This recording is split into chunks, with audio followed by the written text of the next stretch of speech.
Me revoici après une semaine de censure et de blocage par YouTube.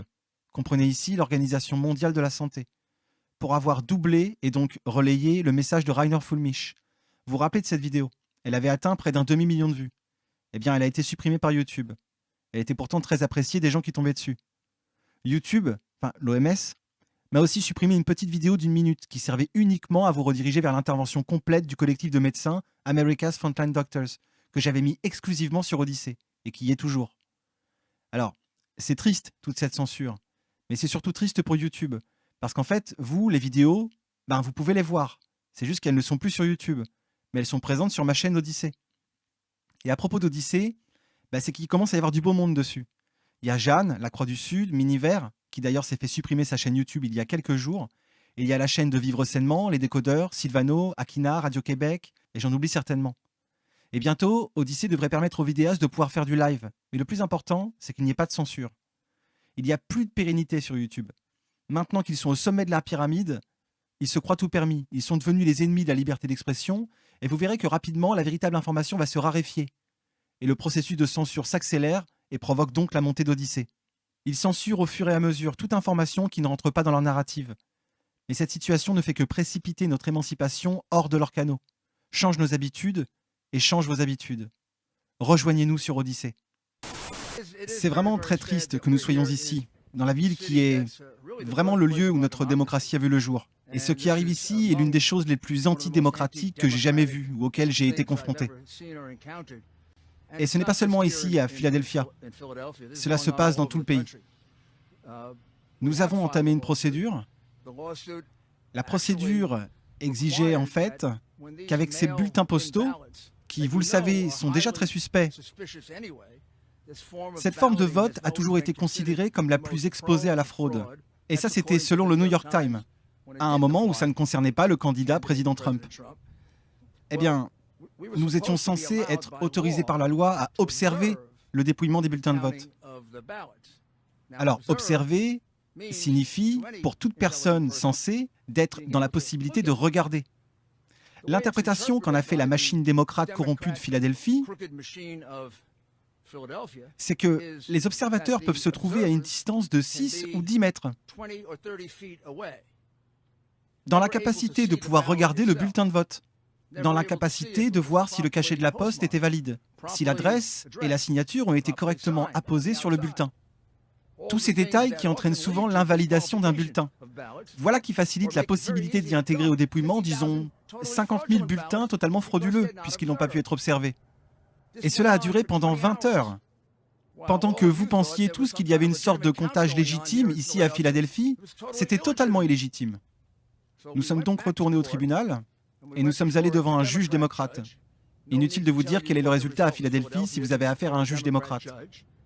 C'est évidemment un imposteur qui ne connaît pas le sens du mot « observer ».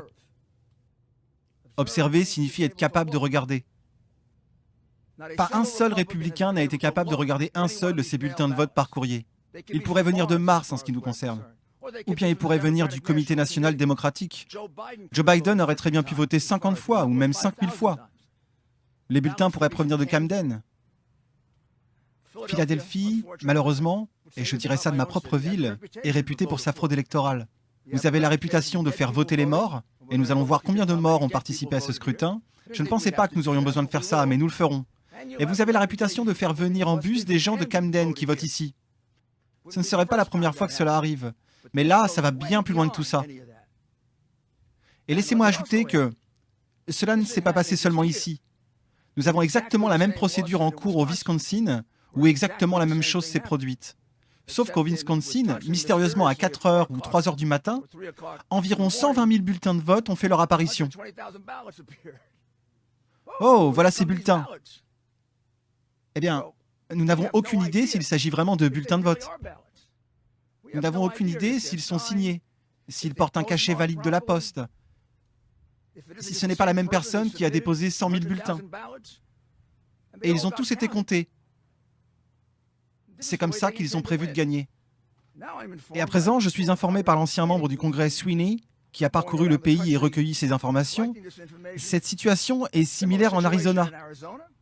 Situation similaire dans le Nevada et une situation similaire Lequel j'ai oublié, John? Dans le Michigan. À Détroit, dans le Michigan. Encore une fois, laissez-moi être précis. Cette toute nouvelle chose qui n'est jamais arrivée auparavant dans notre pays, ces bulletins de vote par courrier, qui ont été une véritable source de préoccupation pour tout le monde, parce qu'ils peuvent facilement être frauduleux. Eh bien, l'une des choses que la loi attache à cela est le droit pour les deux parties d'observer le scrutin, comme nous le faisons pour les bulletins de vote par correspondance. Vous vous assurez qu'il est correctement signé, qu'il y a une signature à l'extérieur, qu'il porte le cachet de la poste. Vous vous assurez qu'il est correctement adressé et ensuite vous le transmettez. Et un certain nombre d'entre eux sont souvent contestés par le représentant démocrate ou le représentant républicain. Mais nous n'avons même pas eu l'occasion d'en examiner un seul d'entre eux. Ce monsieur ici présent, qui a été affecté à cette mission, nous annonce qu'environ 100 000 bulletins de vote sont passés par ce processus, au cours des 20 heures ou plus durant lesquelles ils lui ont fait perdre son temps, en lui interdisant de voir le moindre bulletin de vote. Eh bien, ce sont 120 000 bulletins de vote qui devraient tout simplement être retirés du décompte. Donc il faut prendre le résultat et y soustraire ces 120 000. C'est à ce moment que Biden obtient 60-70% des votes. Je ne sais pas si ça se produit ailleurs, mais ça se déroule trop fréquemment. Au Wisconsin, nous avons intenté une poursuite et maintenant nous allons devoir nous pencher sur 3 autres endroits. Ce que j'en déduis, c'est qu'il s'agit d'un effort concerté de ces escrocs qui dirigent le Parti démocrate. Et vous savez que la machine politique des grandes villes est corrompue. Vous le savez.